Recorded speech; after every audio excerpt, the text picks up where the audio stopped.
Hey, I've gotten a few requests for how the pipeline looks for creating characters in the retro PS1 style look. This is the pipeline I use for my new game ODIA, which listed on Steam, link is in the description. For this look inside, I'm going to walk you through the creation of a new asset not in the game, but it's definitely the same art style.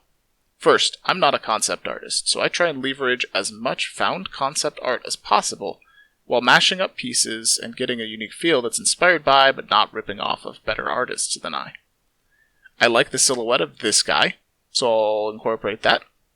This guy's face, this skull with a gas mask sounds pretty cool, and the openness of this guy's chest, maybe that would be interesting. Next, I take these images into GIMP and start mashing them up and roughing out the silhouette of the core look. Again, not an artist, so this is more of a reminder than a reference. I want to take the core boxy shape of the upper left reference with that cloak. I want the gaping openness of the guy's chest, the negative space, so I'm going to cut that out, which I think would look cool if you put the head sunken into it like it's ribs or eating its own head. Finally, I'll add some suggestions of the gas mask or something, but nothing detailed. All done. Next, I start modeling with this base human mesh I made a long time ago. I've been using this as a starting point for most of the humanoid characters in the game. However, we'll obviously have to make modifications to it, so we'll open a Blender. First, let's load up our concept art so we can glance at it while working. Next, I'm going to change the proportions to the human to get a lankier look. Long, thinner legs, and a shorter torso. I'm also planning out what's going to be an alpha texture. There's a lot of intersection geometry, but I know I'm going to be masking things out later, so don't worry. I want to get the cape in quick too, so I can play with the sizing and the spacing. For now, it's just a rough box.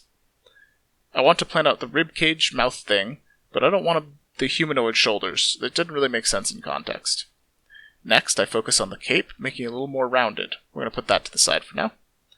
I then work on reshaping the face to look like a gas mask, with the filter protruding from the center. I tuck that in the chest for later. We'll save that. Finally, I figure out how to open the front of the cape so I can see into the model and see all the nasty details. Now to UV unwrap it. Keep in mind, I'm going to be using a 64 by 64 pixel texture, so I want to use as much of that as possible. So I'm going to delete half the model and mirror it, effectively doubling the resolution. I add a few seams here and there to make sure it unwraps relatively flat. Then I rearrange the unwrapped UVs, scaling the important things up and the unimportant down. I scale the head, spine, and chest up because those will need the most detail. The rest I shrink and kind of tuck away. I like to do texturing in Unity because it auto-refreshes the texture and has the right material pipeline for, what's actually going to be in the game. First, I get the material reference set up and then apply it. I also start with color blockouts, where I sketch the large parts of color I want, getting a good feel for how it all reads together. Turns out I forgot to turn on some backfaces in some of the mesh, so I do that in Blender. Generally, I mix digital painting with colors and images from textures. A lot of the time, sampling an image is for adding noise and detail on top of the colors that were already painted. I learned this technique from the modder texture Neural, link in the description. I like to keep my materials uncluttered. I've heard of this 70-30 rule, where visually 70% of a piece is one material or pattern or style, and the other 30% is a different one. It gives it a contrast, simplicity, and readability to the piece. I'm also adding gradients that start dark at the bottom of the model and get lighter at the top. It's a subtle thing, but it draws your eyes upward from the face and the body. It works really well for cartoonish or stylized characters. Finally, I export the texture out at a low res to see what it looks like. Pretty good. We'll use the pixel art techniques like brightening individual pixels to get a little bit more detail in there.